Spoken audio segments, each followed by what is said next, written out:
教育局长视察学校食堂伙食，校长竟直接让学生只吃白米饭。他本以为还可以像上次蒙骗过去，结果没想到这次视察竟全程直播，所有视察过程都会呈现给全国网友。校长吓得额头上满是细密汗珠，颤抖着陪局长走到你面前。同学，你为什么只吃米饭不吃菜呢？闻言瞬间露出一丝委屈，急忙解释：对不起，我不知道这个不能吃，校长让我吃，我以为是免费的，我这就给你钱。你说完就慌忙在衣服里找钱，由于太过慌张，硬币全都掉在了桌子上，有1块的，有5毛的，甚至还有1毛的。局长陈泽见状，他用冰冷的目光看向校长，把校长吓得连忙张口解释：这位同学，食堂米饭是免费的，你想吃多少都行。真的吗？食堂真好。你说完就赶紧拿桌子上的硬币，同时还从口袋掏出塑料袋，小心翼翼地将钱放进里面装好。陈泽见状知道肯定是个困难生，就疑惑地问道：为什么不申请助学金呢？结果他没想到，你听后竟像是受到极大惊吓般，双手抱住头部蹲在地上，语气哀求道：别打了，助学金我不要了，单不要换水果石榴，我不该跟他抢贫困补助的钱。校长听后顿时就是一脸问号，同时他头顶还出现愤怒值加40、紧张值加40的字样。恭喜宿主获得情绪值背景编辑器，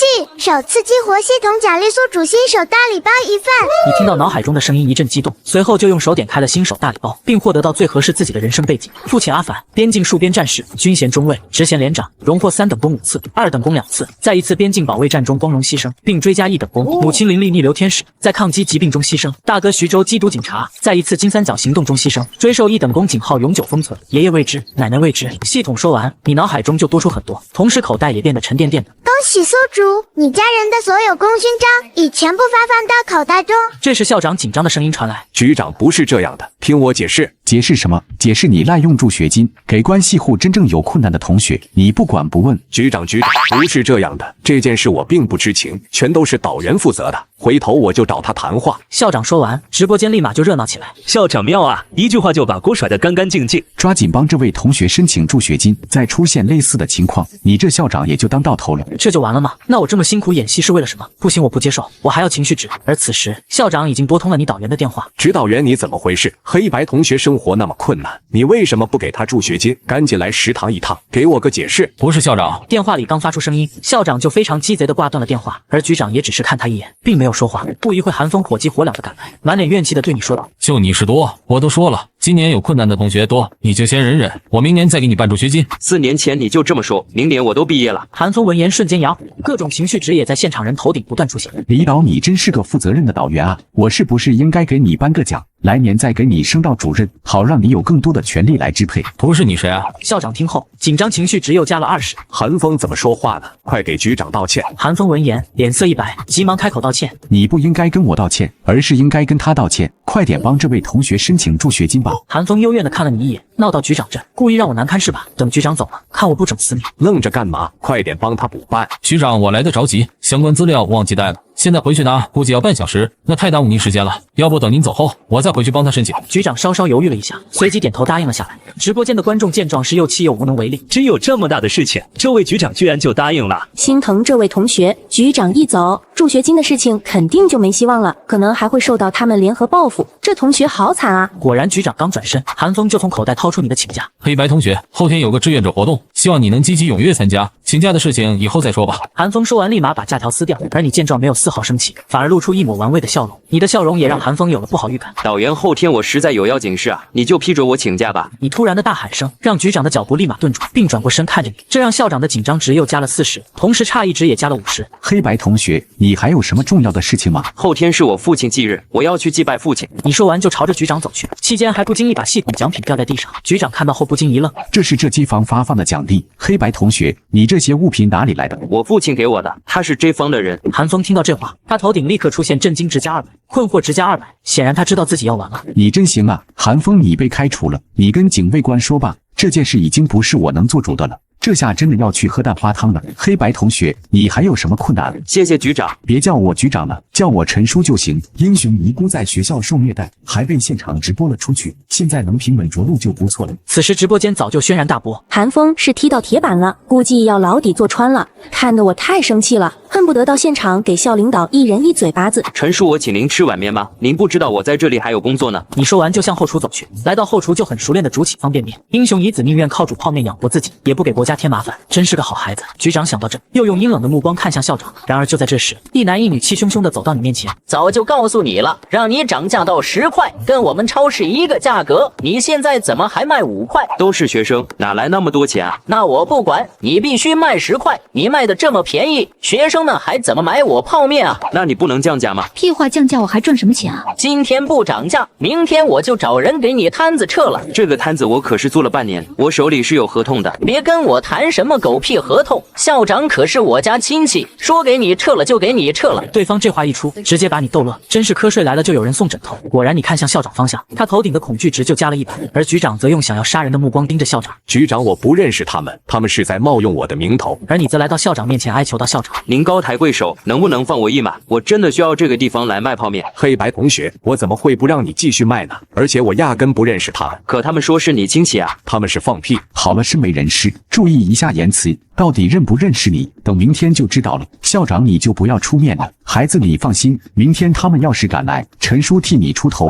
谢谢陈叔，那我先去提交毕业论文了哦。你这话一出，让校长内心狂喜。毕业论文都是提前1个月交，可以终于让我抓到你的辫子。黑白同学，能和我说说理由吗？不会是因为贪玩或者忙着干别的事，才忽略毕业论文吧？果然，校长的话一出口，网友发的弹幕语言中也带了些轻视。果然看待任何人都不能有滤镜，英雄之后也不过如此嘛。哥们当年完全不学，毕业论文也是按时交的，糊涂啊！黑白一手好牌要打稀碎了。而你则低着头一言不发，但嘴角的笑都快藏不住了。黑白别怕，有什么事跟陈叔说，陈叔尽量帮你解决。陈叔，这是我的问题，是我论文写得太差，导师不满意，就一直退回来让我重写，都已经退了1个月。但退了多少次？1个月了，也就是每天1次。你的话一出，让校长内心再次发慌，估计是那个导师很严格。徐同学，你导师谁呀？李白。这就对了，李老师在学校是出了名的严格。但局长陈则并没有相信校长的说辞，依旧带着怀疑的目光看着他。黑白，你的论文给我看一下。好的。陈则接过论文，飞速阅读着，随后他越看脸色越阴沉，最后甚至是出冷哼，这把一旁校长看得汗流浃背。你自己看看吧，你说的这个李老师确实很严厉啊。校长紧张地接过论文，头顶上的紧张值也不断增加。这论文只有一个缺点，那就是太完美了。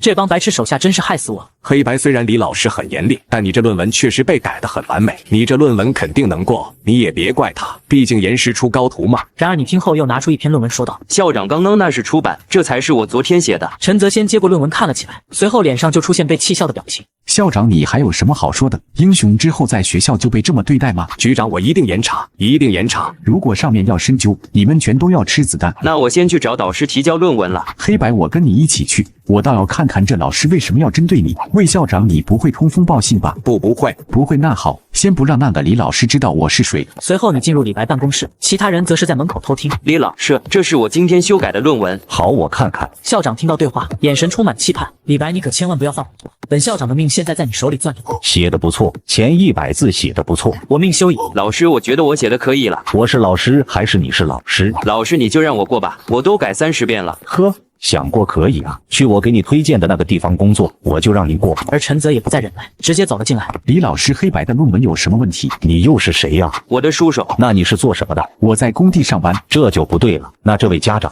你是老师还是我是老师？而此时的陈则脸色阴沉的可怕。那你说怎么样才能毕业？很简单，去参加我给他推荐的工作，拿到公司实习证明，就能顺利毕业。黑白，跟叔说说为什么不想去实习？叔，我在学校有很多兼职要做。你这就是借口就是了。这时校长也走了进来，一开口就是中式说教。黑白实习对你来说是好事，李老师也是为你好，人总要出社会的，你说对吧？李白看到校长，眼中闪过一丝紧张，但很快消失不见。可那工作太辛苦啊，挖煤时会吸入大量粉尘。什么？你说是去挖煤？是啊，李老师让我去外地一个窑洞里面挖煤。你怎么能让学生去挖煤呢？李白，我需要你给我一个解释。校长，挖煤怎么了？还不是一样劳动吗？学生寒窗10几载，是让去挖煤，又不是要挖一辈子，只是实习，我也是为他好。哈哈，那我把你孩子也送去挖煤呢？你谁呀？校长还没说话呢，你插什么嘴？够了，不要再说了。校长怎么了？你闯大祸了。局长您没事吧？李白没什么素质，你别跟他一般见识。李白懵逼地看着校长。校长什么局长？这位是来视察的教育局长陈泽。李老师，你真是厉害啊！你现在被开除了。见校长又把锅甩掉后，你唯唯诺诺地说道：校长您别开除李老师，他人很好，他跟我说只要我去挖煤，就给我100块钱提成。你这话一出，让在场的人集体懵逼，尤其是李白更是懵逼不已。兄弟别搞！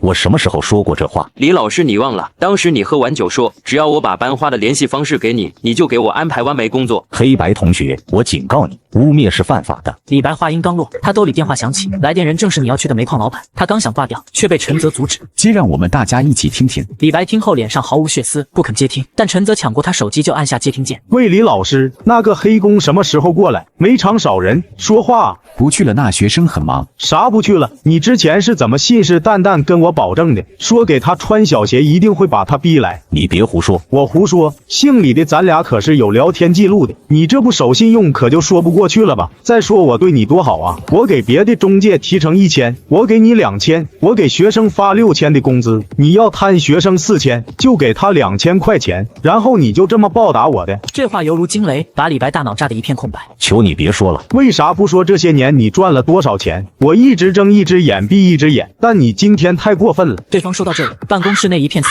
寂。怎么不说话了？再不送黑工过来，我去举报你。不用举报，我们已经听见了，这不关我事。李白绝望地闭上眼，连想站起来的力气也没有，而你则弱弱地补刀说道：李老师，你不是说给我1500的吗？你怎么还有多扣500啊？校长听到你的话，大脑仿佛又一次炸开，他看向陈泽问道：局长，他会判多少年啊？送英雄之子唯一后代去黑窑，你觉得会判多少年？不是无期就是吃子弹。放过我，我错了，我再也不敢了。谁知道这小子背景那么硬啊！最后李白被帽子叔叔带走，校长表情更是复杂。经过这2件事，我这校长也当到头了吧？或许还能抢救下。黑白同学，论文你放心吧，我会亲自审批，不但能过，还能拿奖。那谢谢校长了。随后你提出先回宿舍，这话一出，让校领导们不约而同松了口气，终于要走了。再待下去，怕是又要爆出什么雷来。但陈泽却对你说道：黑白，我跟你一起过去吧，看一下有没有需要补助的地方。好期待的事终于发生了，希望那帮舍友和学生会能给点力。随后，陈泽让助手给他带上隐藏摄像头。韩风跟我们一起去，要是再出问题，还能继续甩锅在他头上。众人来到宿舍楼前，陈泽对你问道：黑白，在宿舍没同学欺负你吧？局长不会的，我们学校一向严抓，这些同学关系都很和睦，就像小家庭一样。黑白是这样吗？是吧？校领导看到你弱弱的样子，再次一脸懵逼。陈泽也察觉到事实可能并不像校长说的那样。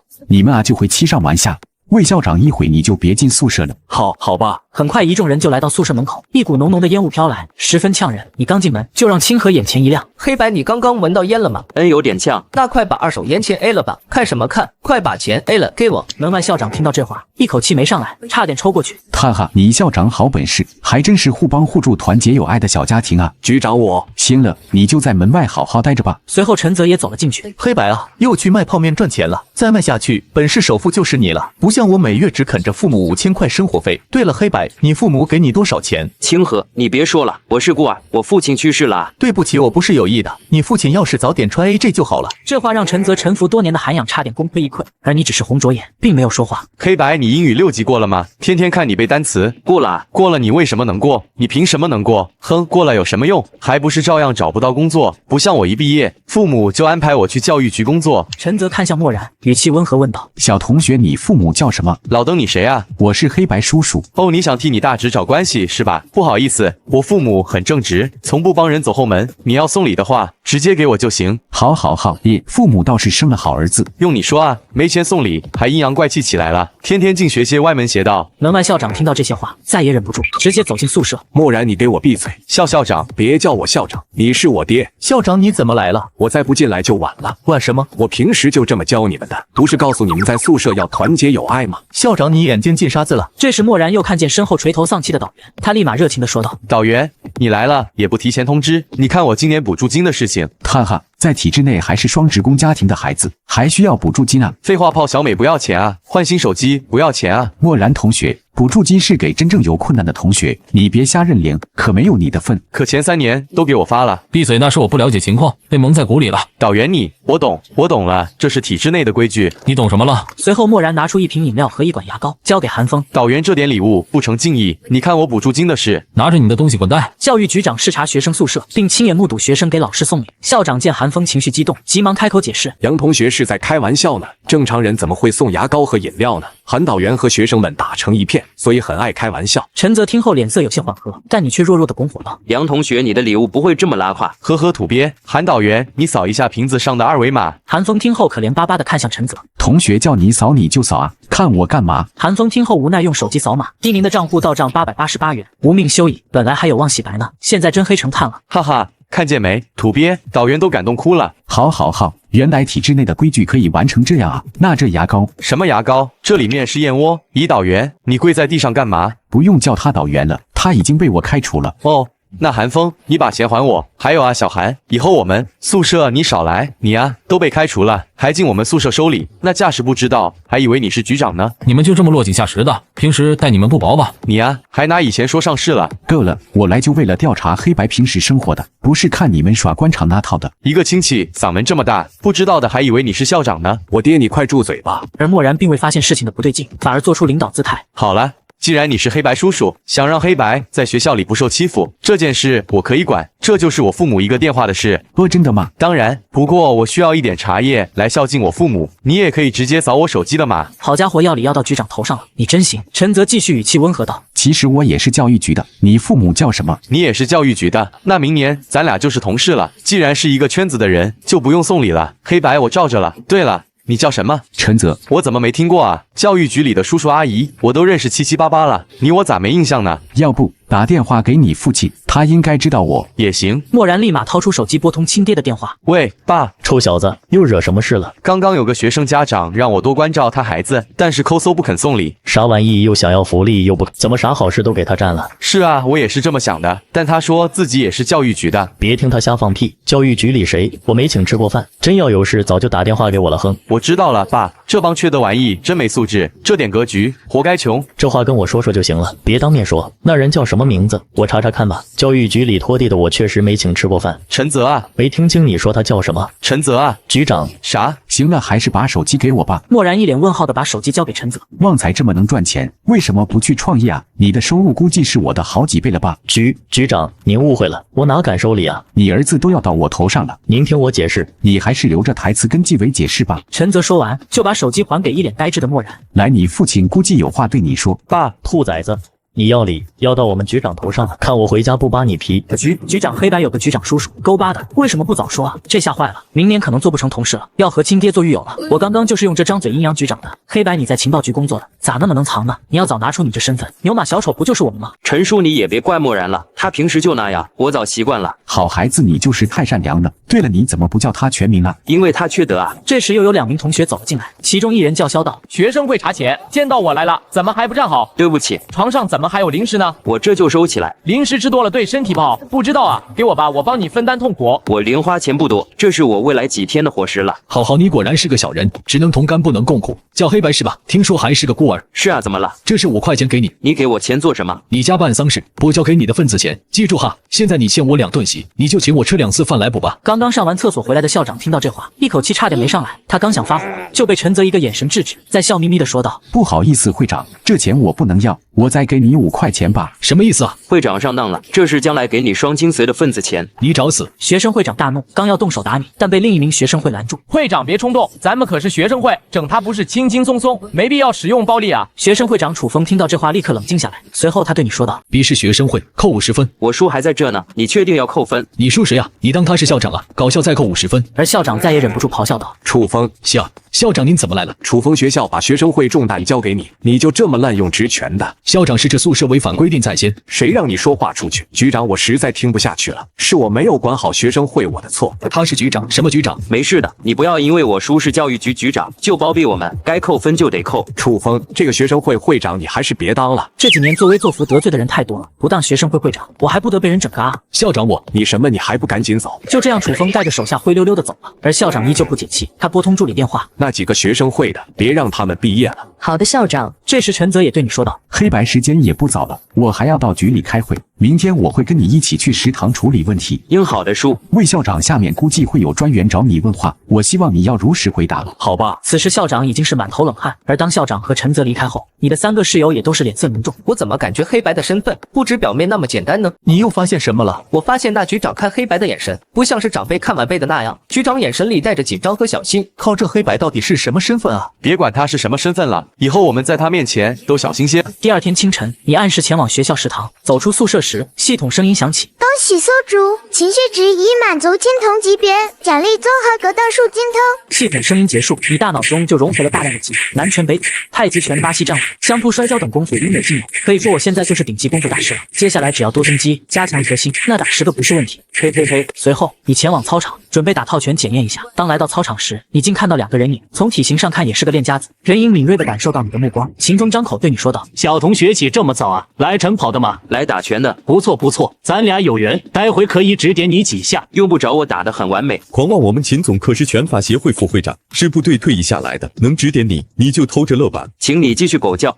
小孙，不好意思，小同学我这助手没礼貌。没事，以后出门记得给他戴好嘴套。不好意思啊，同学。而你不再接话，随后就来了一个单指倒立，把秦风和他助手看得瞪大眼睛。想不到这小伙子年纪轻轻就有这么强的基本功。而你做完100个倒立后，笑着望向2人。秦总，我热身完了，来指点我一招半式吧。秦风脸上一红，但也激起了好胜心。来，同学，那我们就切磋算了。逗你玩呢，我还要卖泡面呢，先走了。随即你就朝着食堂走去。秦总，对不起，我都跟你说了，人外有人，天外有天。这个青年很有意思，看看明天能不能碰到他吧。先回公司开会。黑白，你来这么早啊？是啊，准备卷死你们。食堂大妈脸色瞬间难看，头顶情绪值也开始增加，但这并不影响她的输出。黑白，你大学兼职有什么用？我儿子大学期间，光是女朋友都领回家好几个了。那男朋友呢？男朋。食堂大妈被你气得脸色难看，而你看着她头上不断冒出情绪值，则笑得合不拢嘴。是呀。这时一道靓丽的身影走到你面前，面容端庄秀丽，让食堂大妈脸色更加难看。这比我儿子找的女朋友漂亮多了。莹莹，你怎么来了？想吃泡面吗？黑白，我们分手吧。一旁大妈听到这话笑得跟菊花一样。原来是分手来了，还以为是黑白女朋友呢。我觉得我们不合适。我没了。你简短的回答让小莹一脸愤恨。黑白，你就没有什么想说的吗？没有。你的反应让小莹倍感意外，这怎么和我想的不一样啊？黑白听到我说分手，他不应该是要死要活的吗？你别装了，明明舍不得我，还装得这么高冷。你镶钻了，我舍不得你。黑白，你就不想知道为什么我要和你分手吗？知道啊，你知道，因为满身烟味的你，怎么配得上香香软软的我？男孩子都属小猫的，人见人爱，有的是女生稀罕。你这话一出，让小莹一整个破大防，但她为了找回优越感，还是我实话告诉你吧，我考公了，我上岸了。你说你一个卖泡面的还能配得上我吗？就你这猪脑子也能考公哼？实话跟你说了吧，大伟跟我表白了，他家是体制内的，只要我做他的女朋友，我就能稳稳上岸。什么考公？我直接靠公。你告白了，别影响我做生意，赶紧滚蛋，别逼我把你挂学校表白墙。我还没怪你呢，下头男。我是管理员。算你狠，你给我等着瞧。小莹说完气哄哄的离开，一旁大妈刚想说些什么，但想到你的毒嘴也就没敢开口，而你也开始准备卖泡面。与此同时，节目组也来到食堂门口。观众朋友们，我们这期依旧跟进昨天的事件。对比冰冰的甜美笑容，陈泽则是一脸疲惫凝重。魏校长昨天开的会和我预料的一样。怎么了，局长？上面成立了联合调查小组，就连军区都打来电话。那怎么办？还能怎么办？当然是希望今天别再出幺蛾子了。黑白的这窗口没人动吧？放心吧，局长，我一切都安排好了，不会再有人找黑白麻烦了。那就行。我们什么时候进去？现在就进去。随后由陈泽带头就走进了食堂，他面带微笑来到你的窗口。黑白，你这窗口没人动吧？谢谢陈叔，谢谢校长，我这里一切都好，你们先坐，我给你们下碗面吃。让陈叔尝尝你的手艺。随后，陈叔一行人就来到另一边，他意味深长地看着校长。毕业之后让他在食堂卖泡面，不是个事吧？你放心，局长，我们昨晚刚讨论过，由于黑白同学成绩优异，打算给他安排高额的奖学金，食堂对他免费开放，保证让他不用再兼职。听说泡面加蛋肠是绝配。气氛松下来，魏校长也开起了玩笑，但下一秒他就不嬉戏了。这时，超市老板带着人气势汹汹走到你面前。存心跟我们超市过不去是吧？给你3分钟，把东西收拾，滚蛋！你委屈的低下头，但笑容都快藏不住了。给力太给力了！你因为憋笑，身子都开始忍不住发抖。但在外人看来，你是被凶得瑟瑟发抖。所有人怒气值瞬间点满，特别是校长，他又惊又恐，今天在闹幺蛾子，我真的要吃子弹了。先等会看看他们到底要干什么。这窗口我租了半年，你们没权利赶我走。好和权利！超市老板随即拿出一份文件，在学校我就是权利，看见没？这是校领导特批的，让你窗口下架的文件。陈泽听后，头顶怒气值不断增加。你们谁给他批的？局长给我5分钟，我立马调查清楚。校长说完就开始打电话。我要是一走，同学们以后再也吃不到3块5的泡面了。你看看多好的孩子，明明自己深陷泥潭，还关心其他同学。明天我就开表彰大会，表扬黑白同学，并且拿出1万元奖金给他。而这时，超市老板带来的小混混已经和你交上手，但仅一个照面就被你全部打趴。直播间弹幕瞬间爆炸。我靠，黑白战斗力这么强，我也是练武术的。刚刚我从里面看到了8节和形意拳的影子，太能打了！要是参加比赛，肯定能拿奖。你别过来，学校可是禁止打人。超市老板被你踹倒，躺在地上哀嚎不断。这窗口你确定要动吗？陈泽带着人走了过来。超市老板看到校长，像是看到救星一样。校长，快救我嘛！这学生无视校规，当众使用暴力，你快开除他！给我闭嘴！我刚刚什么都看见了，你个烂怂，差点害死我了。校长是我，他只是个穷学生啊！你忘了年初我请你吃饭？闭嘴！穷学生怎么了？吃你家大米了？这个超市你也别开了，校方将停止和你的合约。超市老板露出不可思议的表情，他在迟钝也知道自己踢到铁板上了。校长为了避免夜长梦多，急忙让助理去拟草解约合同。签了吧，给你留下最后一点体面。超市老板听后急忙对你说道：“小同学，你能不能劝校长饶了我这一次？我知道错误了，我家里还有一个大学生要养。对了，他是华清的，你也知道华清是大夏顶级学府，只要你不追究我，我可以让我儿子给你补习功课。”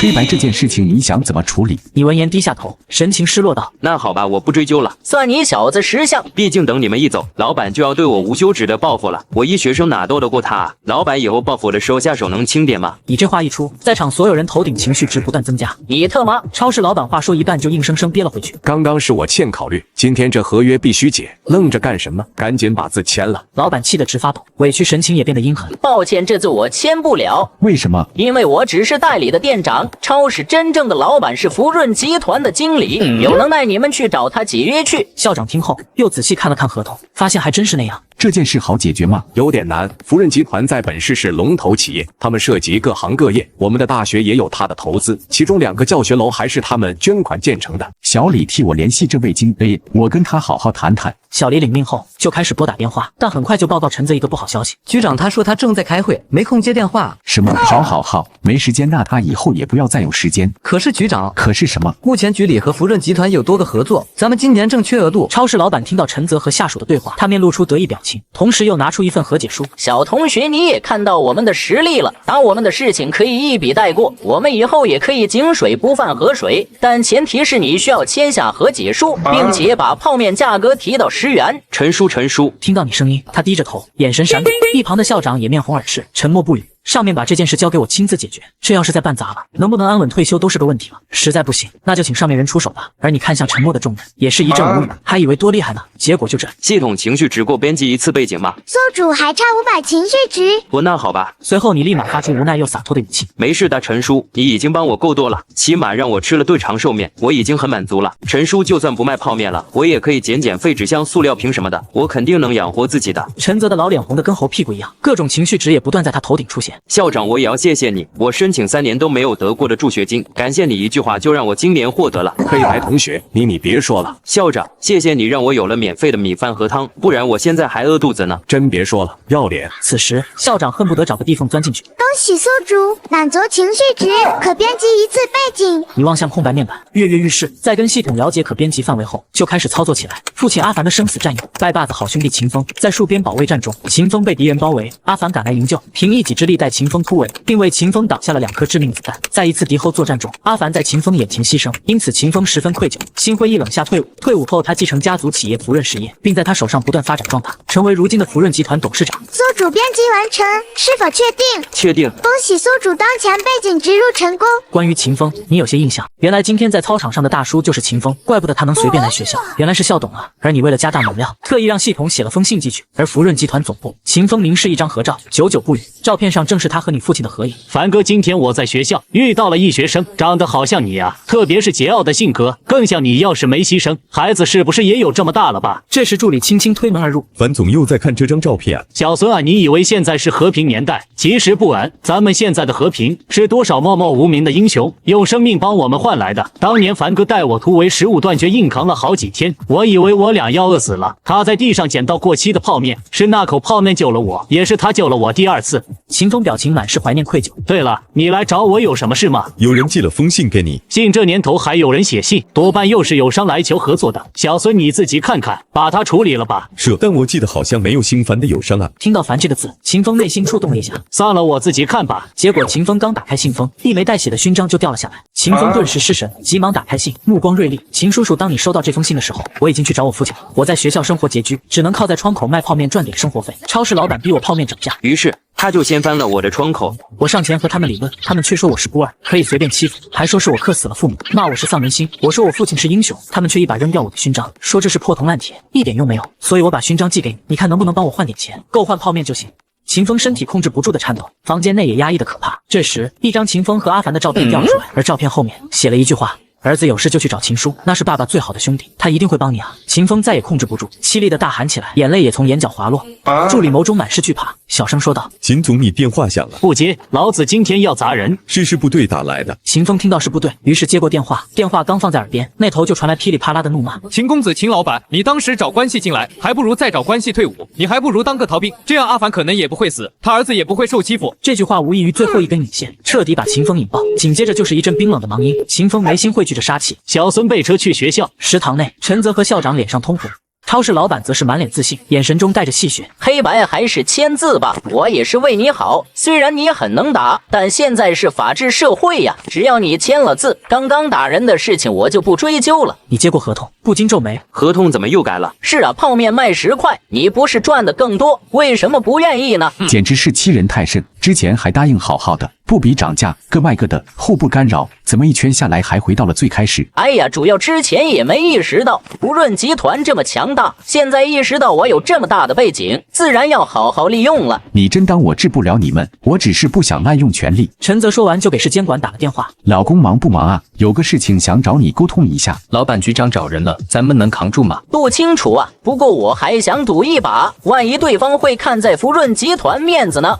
随着陈泽通话时间越来越长，他脸色也渐渐难看起来。不是老公，你什么意思？什么叫多一事不如少一事？这大学超市泡面都卖10块钱了，你不管管，小事这也叫小事？什么你和福润集团也有合作，还敢挂我电话？超市老板看到这一幕，一脸惊喜。看来我赌对了，既然局长没有办法了，那小同学赶紧把这字签了吧，这对你的利益并没有损害，反而还是暴利，良心嘛，丢了能赚的更多。我不签，我宁愿取消这个窗口。这时陈泽助手突然欣喜道：局长，刚刚福润集团的经理突然回电话了，他说愿意和您面谈。太好了，对方肯定是看在局长的面上才愿意来谈的。陈泽见魏校长在拍自己马屁，他虽然没有言语，但很是受用。反观超市老板一方，则是神情忐忑。很快福润集团经理汪馒头赶来，他对着陈泽也没有过多的废话。局长，事情我都知道了，虽然这超市是我开的，但是主要管理权在超市老板身上。你什么意思？管理权不在我这，所以他们怎么做我也管不到。对不起，这件事我爱莫能助。此话一出，现场顿时安静下来，而陈泽则都快被气笑了。店是你开的，但你说管理权是在员工身上，自己没有权利，这话忽悠3岁小孩呢？汪馒头没有搭理陈泽，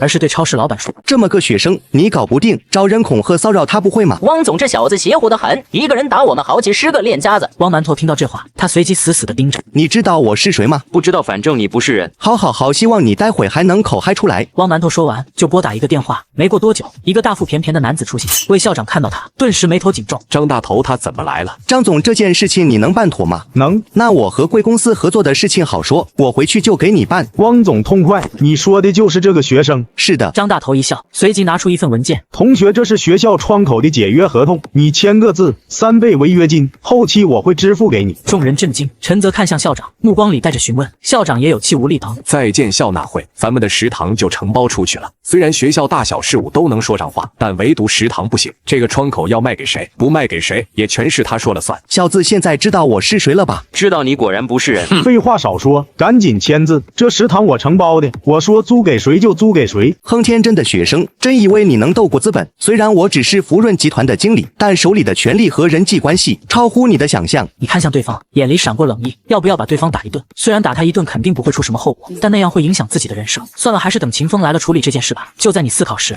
陈泽也掏出手机在思考。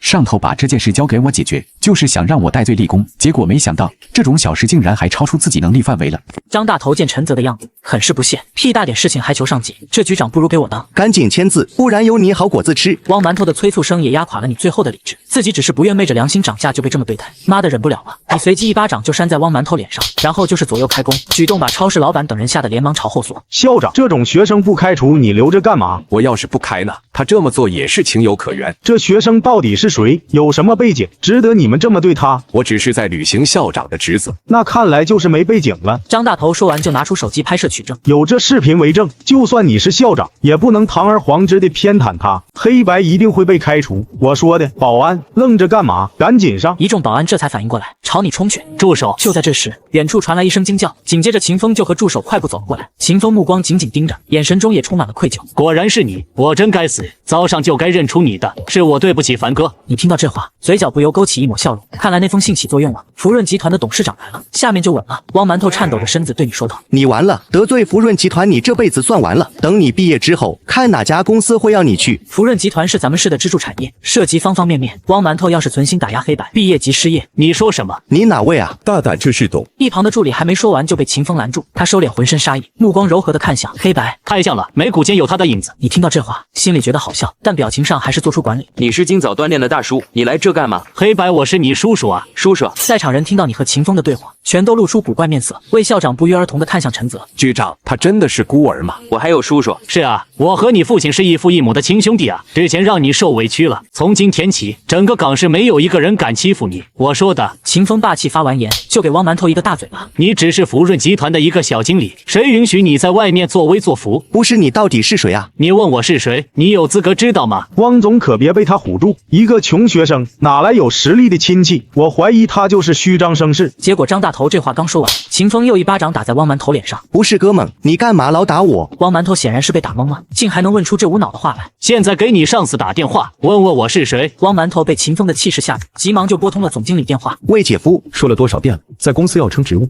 到底有什么事情？也没什么事情，就是有个人让我打电话给你。你是头蠢驴吗？别人让你给我打电话就打，让你吃屎呢。你消消气，姐夫主要那人气势就跟领导似的。算了，问问他叫什么吧。汪馒头有些恐惧地看着秦风说道：“我姐夫问你叫什么？秦风。姐夫他叫秦风。哼，秦风。我靠，那不是董事长的名字吗？你现在去公司官网看看董事长照片，看看是不是他。”此时，汪馒头的内心犹如1万头马奔腾而过，他飞速打开官网看了看照片，正好悬着的心终于死了。对比出来了，他就是董事长。他让你打电话是为了什么？姐夫，我可能要完，我把人家侄子得罪了。姐夫，董事长是来找我兴师问罪的。姐夫，我该怎么办？哈哈哈，都是小事。对了，你上一句说什么？姐夫，我该怎么办？我可是你走后门招进来的，你一定要保我。谁是你姐夫？老子刚刚打算离婚了。汪馒头听着手机里传来的忙音，这一刻他的天塌了。董事长，我不知道是您。巧了，我也不知道是你。董事长，我说我不是故意的，你信吗？我向你还有你的侄子道歉。律师函我也不是故意寄的，你信吗？这些年借着公司的名头吃回扣，要真打官司我牢底得坐穿。汪总，你没事吧？我去你大爷的！你不是说他只是个穷学生吗？你见过叔叔是董事长的穷学生吗？我也不知道他这么能装啊！在场的一众人也全都懵了，他们看向你的目光和表情都非常奇怪，显然是问有这么大背景，你为什么不早拿出来用？你是情书？对，是我。我爸说有困难找你就行，因为你是他最好的兄弟。之前我还以为我爸是骗人的呢。秦风听到你的话，他一脸愧疚。黑白情书把汪馒头送进去坐牢，你满意吗？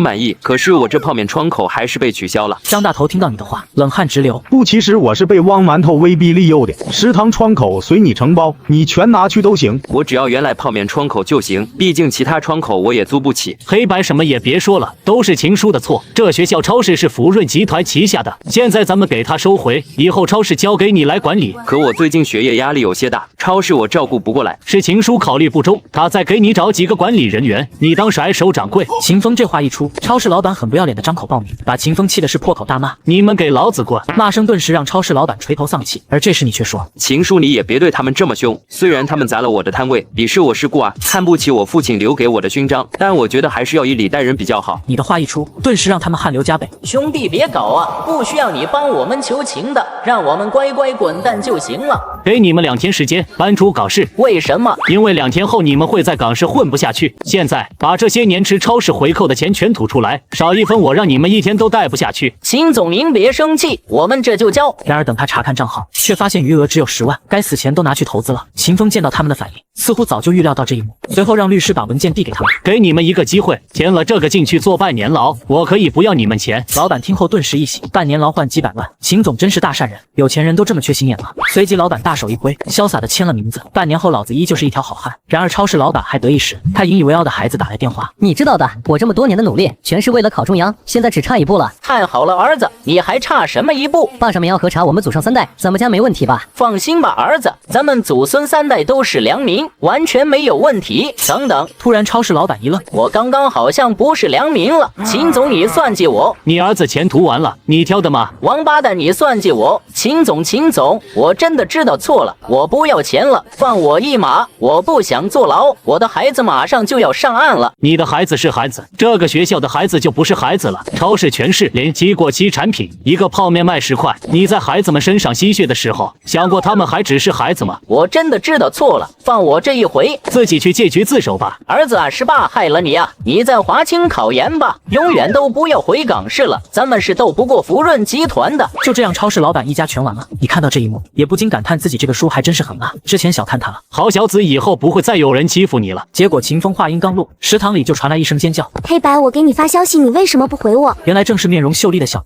秦风还不知对方是你的前女友，就打趣说道：好小子，艳福不浅啊，这是我未来的侄媳妇。你有什么资格不回我消息？你说她是我前女友啊？这是怎么回事？她嫌弃我没出息没前途，就和我提出了分手。好家伙，一个局长叔叔加我这个董事长叔叔，这还叫没出息？黑白，给你介绍一下，这是我的追求者新慈，他家可是在教育局工作，听说还和局长关系非常好。小莹话音一落，众人把目光再次投向陈泽，全都一副看好戏的意味。该死，怎么又牵扯到我身上了？这时新慈眸光中带着自信，语出惊人道：前夫哥你好，我是徐岩的追求者，听说你在食堂卖泡面，我以后会经常光顾照顾你生意。不用了，我从今天起打算不卖了。被针对了是吧？你的事情我听说了，只能说兄弟你真倒霉，不像我发个消息，我爹妈就把5位数零花钱打我卡上了。那你父母没少贪啊，你家里是不是有很多绿茶？你怎么知道？新慈眼神里出现些许慌乱，但还是很好的掩盖下去。怎么可能？我父母有兼职的。陈泽听后目光陡然转冷，看来要好好彻查局里了，这帮蛀虫就该全部拉出去吃菜花汤。跑题了，前夫哥我来这是想有问题请教你的。请教我什么？我想问问你，小莹宝宝她有什么优点？你听到这话回忆起来，30秒后，你很认真的回答道：喜欢倒贴赞吗？你什么意思啊？就字面意思啊。亲爱的，你别听他瞎说。小颖，我有瞎说吗？是不是你主动追的我？恋爱后趁我室友回家，你还主动往我寝室跑。新慈不敢置信的看着小莹，你不是说他追的你吗？你的宝宝说的没错，他还欠我232块5毛，我天天追着他要债。新慈气的身子颤抖，我辛苦追了他这么久，没想到竟是个倒贴货，而且人家还不要。亲爱的，你别生气嘛，我当时也是被黑白美色迷惑了心智。既然你这么主动，那为什么我拉你手你都抗拒？你听后忍不住笑出声，可能他看你的样子太提神了。你说我长得丑？亲爱的，我不戴眼镜，你长得也很耐看啊。小莹被新慈斥责，她对你哭喊道：黑白，你是要毁了我吗？这是我唯一考公上岸的机会，你也要破坏吗？你是不是见不得别人好？我当初真是瞎了眼了。明明是你甩了人家，还来这里找存在感，小莹你怎么这么不要脸？在场的一众领导全都听不下去，特别是校长和局长，只觉得脸上无光。小同学，这话你就说错了，考公不是按自己实力来的吗？你怪黑白做什么？哪里来的老登？哼，我是黑白的叔叔。好，那你快让黑白给我道歉。陈泽再次被干沉默，而小莹则继续火力输出。老登，这么多年你白活了，我有考公的机会，我考公干嘛？人家新慈有关系有背景，可以轻松让我上岸，黑白行吗？现在的人都这么现实吗？不是我现实，如果黑白也有背景有关系，我肯定不会抛弃他。算了，陈叔，咱们跟他没什么好说的，还是走吧。走什么呀？还没道歉呢。我靠这女的无敌啊，到现在还在作死呢。这时你的室友默然来到食堂，他一脸谄媚的对你说道：好兄弟，听说超市老板要找你麻烦，我来帮你了。小莹听到默然话一愣，默然父母都在教育局上班，他是最看不起的就是黑白，现在怎么变这么甜了？等小莹刚思考完，默然的话就让他愣在原地。局长你也在啊，这是我给你准备的绿茶，你看我父母的事还来这套，现在可是直播呢。默然，你刚刚叫他什么？局长啊。哪个局长？肯定教育局局长啊，你不会到现在没认出来吧？这我哪认得啊？那么多校领导在这陪他呢，你不动脑子想想吗？校领导我也不认得啊。这下小莹只觉得整个人都不好了。刚刚我还叫局长老登了，自己对着梦寐以求的考公单位领导贴脸开大，这不是重点，重点是他是黑白叔叔。思考间，小莹重新对你说道：黑白他是你叔叔，你怎么也不跟我说你叔叔是局长啊？我为什么要告诉你？你告诉我，咱俩就不会分手了，咱俩还能永远在一起。起了。小莹说完就要去挽住你胳膊，但却被你一把推开。黑白，我知道你还喜欢我，现在我重新愿意跟你在一起了，你别躲开我啊！新慈见状，只感觉世界塌了。小莹骂我呢，我刚刚都准备不嫌弃你了。人家叔叔是局长，你有的比吗？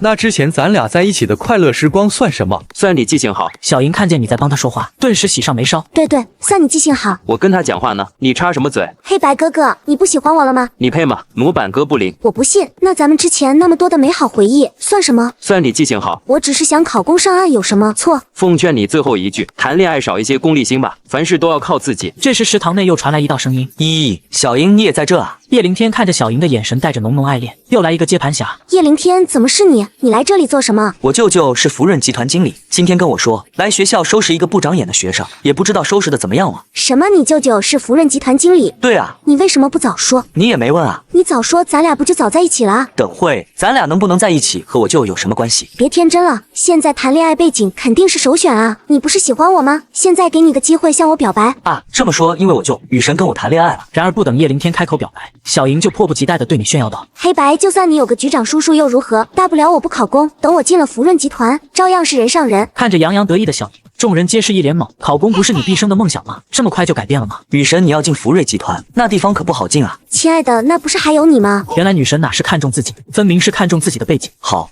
我这就联系我舅，把你安排进去。叶凌天的话让在场的人都笑了，特别是秦风，笑得更加玩味。让汪馒头把他安排进去可能不太行。为什么？因为汪馒头已经被我开除了，而且他估计还要牢底坐穿了。我不信，我现在打电话给我舅。随后叶凌天就拨通了汪馒头的电话。喂，听说你被开除了，连你都知道了。舅舅告诉你，千万不要惹那个叫黑白的，他叔叔是秦风，福润集团董事长啊。舅舅，你说的是真的？我还能骗你不成？舅舅正在被起诉，后面很可能要坐牢，所以打算跑路了。而叶凌天听到这话，只是木讷的点头。我已经订好去东南亚的机票了，记得跟你妈说一声，我就不打电话给她了。对了，我跑路这事情一定要严加保密，千万别跟别人说，不然我完了。众人听着电话里的内容，面面相觑。还是你这个大好人友善的提醒道：叶同学，你的扬声器没关。汪馒头听后立马警觉，问：什么扬声器没关？没什么，就是你外甥扬声器没关。不过你放心，我们肯定会为你保密的。直播间的水友们笑得直抽抽。没错，我们也会为你保密的。想不到这世界上还有春竹。你们先发弹幕，我先去报个警。钱生你个龟儿子，老子要弄死你！